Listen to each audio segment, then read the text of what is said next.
A primeira coisa que hoje eu vejo como um gargalo, como um embaraço, é essa questão da definição do que seja um líder na igreja. O primeiro ponto começa por aí. Porque a igreja, o seu aspecto institucional cresceu muito, de modo que os pastores hoje, eles são vistos como líderes seculares, burocratas. E o grande desafio é que a essência do que seja um pastorado está sendo escamoteada, está sendo roubada. Então não se tem quase hoje a visão pastoral, a vocação pastoral. O que se tem hoje é a visão de líder. E é nesse particular que a igreja ela vai se perdendo. Há um teólogo português que diz o seguinte, que a igreja vai se perdendo, por quê? Porque o líder, ele não é mais um pastor, ele não é mais um vocacionado, ele é um profissional. Daí a razão, salário de pastor, casa de pastor, carro de pastor, vigia do pastor, e aí? Então, trazer isso para essa realidade e para o que nós temos na atualidade, faz com que aquele que esteja à frente da igreja, ele não seja visto realmente como ele deveria ser visto, inclusive a própria pessoa. É claro que nós temos hoje, eu lido com pastores, quase 100 pastores que nós temos lá no campo, e também partilhando aí pelo Brasil, a maior dificuldade que eu vejo hoje é trazer a raiz dessa particularidade, dessa questão do pastor em si. Porque essa perspectiva bíblica, ela foi roubada. Meu Deus. São poucos homens que, na verdade, vivem a vocação pastoral. Meu Deus. Pode ficar à vontade, pastor Felipe. Pastor Zé, com relação a isso, eu acredito que o senhor tocou num ponto aqui muito importante, e até uma pergunta que eu tinha aqui, já vou aproveitar para fazer, sim, que é a ação do Espírito Santo na liderança. Uhum. Porque não que treinamento, competências, técnicas, elas devam ser negadas, negligenciadas. Isso. Mas acontece que se você não tomar cuidado, aos poucos você vai dependendo mais da técnica do que do Espírito.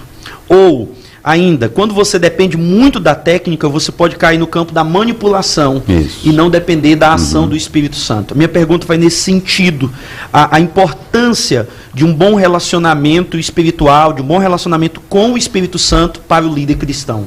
Isso. A grande questão é o seguinte, Paney, ele fala em uma obra que ele escreve sobre as habilidades. Como eu disse agora há pouco, nós estamos treinando pessoas para terem habilidades com a Bíblia. Nós estamos treinando pessoas para terem habilidades em departamentos e ministérios. Mas nós não estamos deixando que as habilidades sejam dirigidas pelo Espírito Santo. Meu Deus. Vocês entenderam? Essa é a diferença. Vamos pegar aqui um exemplo. Quando você tem um treinamento lá fora, um treinamento de um juiz, um treinamento de um promotor, um treinamento de um advogado, um treinamento de um jogador de futebol, eles vão treinar as habilidades natas que eles possuem. Por exemplo, se vocês olharem para esse Neymar, se vocês olharem para os grandes jogadores, eles começaram em campozinhos pequenos, brincando de bolinha, lá na ruazinha que ele morava, não era assim? Sim. E lá eles viram que eles tinham habilidade. Nasceu com amor, nasceu na brincadeira, nasceu na pureza. O grande problema é que quando aquilo que nasce puro passa a ser envenenado pelo poder do dinheiro, da cultura e do nome. Então, quando eu começo a querer me habilitar para me tornar um grande líder, esse é o problema. Porque aí eu vou cedendo espaço para o meu egoísmo e não para o Espírito Santo.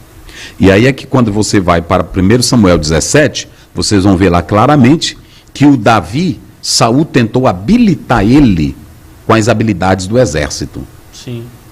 E Davi já tinha a habilidade dele. Davi diz assim, olha, eu lhe agradeço. Até ele coloca toda a estrutura do armamento, ele coloca em Davi. Saul coloca. Mas a Bíblia diz, ele não conseguiu se mover, ele não conseguiu se desenvolver com as armaduras que Saul coloca. Ele diz para ele, eu prefiro as minhas armas.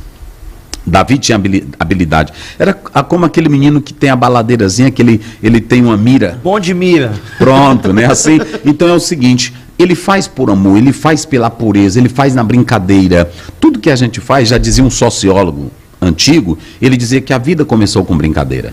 Onde foi que Deus colocou o homem? No Éden. E o que o homem fazia no Éden? Brincava. Ele trabalhava, mas a vida era uma brincadeira. Não havia o capitalismo, não havia a ganância, não havia o poder. Então tudo que sai da pureza fica envenenado.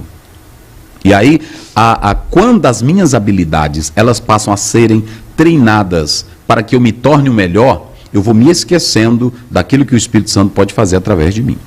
É por isso que Davi, ele disse para Saul: deixa eu te contar 2 histórias. Eu estava pastoreando as ovelhas. Veio um urso, veio um leão, eu matei. Assim como Deus me deu vitória, ele vai também me dar vitória. Ou seja, Davi tinha as habilidades, mas ele não tinha habilidades fora da competência do poder do Espírito Santo. Perfeito, pastor. Eu acho que o ponto aí está numa expressão que é a dependência. Verdade. Porque você deve ter as habilidades, mas não depender exclusivamente delas, depender do Espírito Santo. E no mundo que a gente vive hoje, quando o pastor fala ganância, poder, capitalismo, é o que faz fugir da essência. Né? Porque hoje, os pastores, talvez eles até começam com a vocação certa, mas no meio, ou mais na frente, eles se perdem, por causa dessa necessidade do mundo que a gente vive hoje. Por exemplo, o meu marido, né, que é pastor, a gente sempre teve essa preocupação de não depender totalmente da igreja. Ele sempre trabalhou para não se tornar pesado, como Paulo fazia, né? Ele fazia tendas, então eu sempre tive essa preocupação. Por isso que a gente fugiu tanto do ministério, né? Até que chegou o momento certo. Mas meu esposo trabalha. E agora mesmo, pastor, ele fez um projeto muito lindo, já até participou, com jovens, um acampa dentro, né? Que foi dentro da cidade. Sim. E o valor foi R$5. E todo mundo, pastor, R$5, vai fazer o quê? Dar comida esses 4 dias para esses jovens. Só que o Raul, ele fala, sem fé, não, é impossível agradar a Deus. Então vamos fazer até para agregar aqueles que não podem pagar 50, 100 reais para um acampe. E foi maravilhoso. Aqueles que não puderam ir para outros acampes caros participaram desse e foi cheio assim da presença de Deus, né? E a comida maravilhosa. Agora veio dos 5 reais? Não. Veio da fé através das nossas obras. Isso. É preciso ter muita fé para alimentar jovens durante 4 dias. Fala a quantidade aí, já. Rapaz, acho que deu mais de 200 jovens, não foi? Mais de 200 jovens. Meu Deus. 5 reais. Aquela vontade. A liderança, pastor Ziel, nesse sentido, a nossa liderança, ela diverge um pouco do estilo de liderança secular, vamos usar assim. Nós somos chamados, e o senhor me corrija, para sermos líderes servos. Eu acredito que essa é uma boa definição. Somos líderes, mas somos líderes que servem a comunidade no poder e na dependência do Espírito Santo. Aí eu lembro de Marcos capítulo 10, quando os discípulos começam a discutir exatamente sobre poder e posição. Isso. Né? No Senhor, no teu reino, na tua glória, quem vai sentar à tua direita, à tua esquerda. E eles queriam ali poder, posição, e Jesus chama eles à parte e dá essa palavra. Jesus diz assim, Marcos capítulo 10, verso de número 42. Mas Jesus, chamando-os a si, disse-lhes: sabeis que os que julgam ser príncipes das gentes, delas se assenhoreiam, e os seus grandes usam de autoridade sobre elas. Mas entre vós não será assim. Antes, qualquer que entre vós quiser ser grande, será vosso serviçal. E qualquer que dentre vós quiser ser o primeiro, será servo de todos. Porque o Filho do Homem também não veio para ser servido, mas para servir e dar a sua vida em resgate de muitos. Então, nesse sentido, Jesus acaba se tornando o nosso próprio paradigma de um líder servo. Como é que o senhor pensa essa liderança serva de Jesus? Isso, a resposta está aí em Marcos 10, 45, quando ele mesmo diz assim: eu não vim para ser servido, eu vim para servir. Você viu que ela pontuou aqui que a pessoa saiu da pureza. Vamos dar um exemplo no campo filosófico. Quando você chega entre a Platão, Sócrates, Aristóteles, até aí a filosofia presta. Entra os sofistas, que querem dinheiro. Eles vão ensinar não pelo amor como Sócrates, como os outros ensinavam. Quando vem a ordem para que Sócrates é acusado de ser um corruptor da juventude, aí alguém diz para ele: nega o que você ensinou, e você tem 2 opções. Uma, deixar a cidade, se você não negar, ou então você morrer. Só que naquela época, perder a cidadania era uma desgraça, porque a cidade identificava aquela pessoa. ela envolvia aquela pessoa. Então, sair da cidade era ruim, ele não ia ter identidade. A segunda coisa era beber o veneno, a cicuta. Então, ele prefere beber o veneno. Nossa. E por que ele prefere beber o veneno? Porque ele disse, eu não posso desfazer daquilo que eu ensino. Ele não ensinava por dinheiro, não ensinava por posição. Eles ensinavam para um crescimento de vida. Quando entraram os sofistas, então eles passaram a trazer a oratória, a trazer um discurso para criar aplausos do auditório, reconhecimento e dinheiro. Então, a partir daí, a coisa fica envenenada. Tudo que, por exemplo, quando nós falamos de habilidade, vamos dar um exemplo aqui. Se eu fizer um curso de como pregar bem, de como estudar a Bíblia, eu vou ter um curso. Só que o meu curso vai ser simplesmente de como eu chegar perante o auditório, abrir a Bíblia, aplicar a regra da hermenêutica e da exegese. Mas onde estará o meu amor, em primeiro lugar, para viver o ministério? É por isso que lá em 21, Jesus disse assim, lá para Pedro, ele disse, tu me amas? Se tu me amas, apacenta as minhas. Não há como se cuidar de pessoas só pelo profissionalismo, porque o profissionalismo vai gerar apenas uma cadeia de interesses particulares. Agora, quando eu cuido de pessoas por amor, aí vem o diferencial. O salário, Mateus 10, 8, 9 em diante, que Jesus diz, digno é o trabalhador do seu, ele é um reconhecimento. Ele é um reconhecimento. E aquele salário seria para o sustento daquele que faz a obra, mas não seria um sustento para o torná-lo milionário. Vocês entenderam? Que não é jamais a irmã missionária Soraya, não é isso? É Soraida. Soraida, ela falou aqui. Então é o seguinte, há muitos que tentam descaracterizar e dizer assim, viva por amor.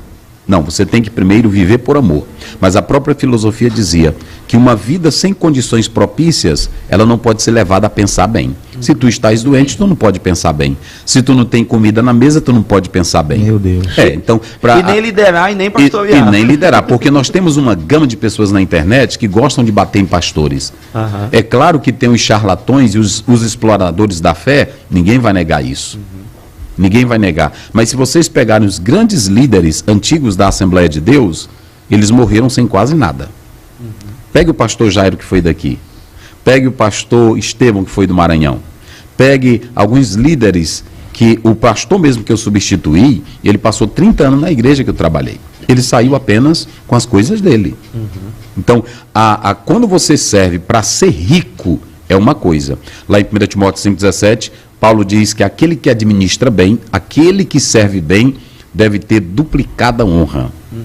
Ou seja, ele não nega o cuidado. 1 Tessalonicenses 5,12 diz, eu quero que vocês reconheçam os que trabalham entre vós. E o verso 13 ainda usa uma linguagem que é para governador. E os tenhais em estima. Ou seja, quem cuida de vidas, cuida do maior patrimônio da humanidade, porque está cuidando de vida. E aí entra a responsabilidade da comunidade com o líder. E essa comunidade, ela tem que ver se o líder, que tipo de líder está ali na frente. Que ele fez essa pergunta, qual é o líder que está lá? É um líder carnal ou é um líder espiritual? Aí a igreja vai saber. Quantos não estão pregando apenas por carnalidade? Eles têm as habilidades. Aí, como você falou aqui, tem a habilidade. A habilidade não é só o segredo, porque eu posso ter a habilidade de pegar uma Bíblia como essa e traduzir ela do grego, do hebraico, do latim, do aramaico. Porque nós sabemos que a maioria dos grandes teólogos alemães, eles traduziram isso. Sim. E que faziam isso com maestria. Mas deles que, Etta Linnemann diz que muitos deles traduzem a Bíblia bebendo cerveja e caindo a fumaça do cigarro, a cinza do cigarro em cima da Bíblia. Completamente céticos. Pronto, fazendo tradução de Bíblia. Ou seja, eles têm habilidade, eles têm técnicas, eles possuem aquilo que é chamado de conhecimento literário. Eles possuem tudo isso. Agora a questão não é essa daí. A questão é saber se ele conhece quem está ordenando ele escrever a Bíblia. Perfeito. Aí, quando você vai para 2 Pedro, ele mesmo diz que isso aqui não é de particular interpretação. Agora, se eu tenho as minhas habilidades, eu vou dar um exemplo aqui, habilidade de oratória. Eu posso fazer um curso de oratória e aí eu passar a confiar naquilo ali como uma forma que eu possa dominar o meu auditório.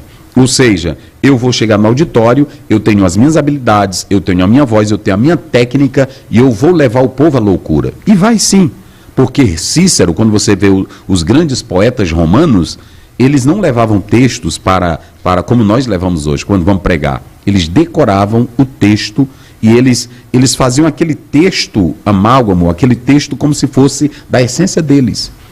Era o grande poeta, não era aquele que levava o texto, era aquele que explicava o texto ou falava a poesia sem nenhum texto na mão. Eram os maiores oradores. Então, quando eles terminavam, a multidão estava hipnotizada e arrebatada.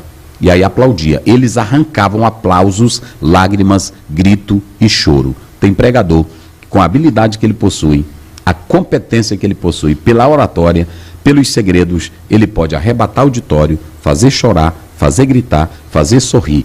É o que os pregadores, coach, é o que os pregadores e grandes líderes. Existem líderes que dominam o povo pela personalidade dele, e foi isso. Essa é uma das críticas de Peter Wagner sobre os pentecostais, o pentecostalismo personalista, essas lideranças que elas se firmam na liderança da personalidade. O culto à personalidade. Pronto, E é o seguinte, as pessoas vão, tem várias igrejas, eu poderia citar umas 3, mas vou reservar nome, nos Estados Unidos, que elas foram formadas em cima de personalidades. E quando eles morreram, elas deixaram de existir. É passageiro, né? É aquela emoção daquele momento e, na verdade, não acontece transformação de vida, porque ele está usando o palco para si mesmo. Lógico. Não é para transformar as pessoas através da palavra. E hoje a gente vê muitas pessoas também só querem título. Isso. Porque ser chamado de pastor é bonito, mas ser pastor é difícil. Igual o senhor falou, pastorear hoje, nos dias atuais, não é para muitos, é para poucos, infelizmente. Mas muitos querem o púlpito e querem emocionar o povo e falar, nossa, que pregação linda. Mas a pessoa mesma, ela é vazia. Ela só é um artista, ela faz aquilo porque ela é um profissional. Isso, porque, como ela falou aqui, o que acontece? Às vezes ele começa simples, ele não tem maldade, ele não tem... mas de repente ele começa a perceber que ele tem uma liderança que está ao seu dispor, nas veias dele. Vocês entenderam? Uma habilidade muito grande. Na habilidade, ele consegue atrair, ninguém pode negar isso. Tem crente aí que é frenético, tem crente que é negativista, tem crente que é pessimista, tem crente que é invejoso, tem crente invejoso, tem pastor invejoso, tem líder invejoso, que ele não quer admitir que Deus dá habilidades maiores para os outros. Meu Deus. Eu vou dar um exemplo aqui para vocês. Quer considerar o outro superior a si mesmo, né? E é o seguinte, porque é o seguinte, ele não quer reconhecer uma habilidade nata, um talento nato que aquela pessoa tem. Sim. Meu Deus. Olha, eu vou dar um exemplo aqui para vocês. Eu não posso me comparar com o Billy Graham. Vocês entenderam? E muitos quiseram se comparar com o Billy Graham. Agora, o que faz uma multidão lotar ginásios e estádios inteiros para ouvir Billy Graham? Ele tinha uma mensagem simples. Se você pegar qualquer mensagem de Billy Graham, ele pregava simples. E o que fazia multidões irem para estádios e ginásios ouvirem Billy Graham? Ele tinha a graça de Deus, tinha, mas ele tinha também aquilo que atraía as pessoas. Existem líderes que a voz, a capacidade, a forma dele ser, a maneira dele falar, atraem as pessoas. Isso é natural, gente. Se vocês pegarem os grandes homens do mundo, vocês podem observar. Cadê Michael Jackson? Quem depois dele veio? Não tem. O próprio Pelé, quem depois? Não tem. James Brown? Não tem. São pessoas que nascem com um diferencial que são poucos no mundo que possuem isso. Sim. Aí quando alguém começa a atrair gente, aí a gente diz assim, fulano agora só quer seguir as pessoas. Ele tem essa habilidade. Porque ser líder de verdade é quando alguém lhe segue.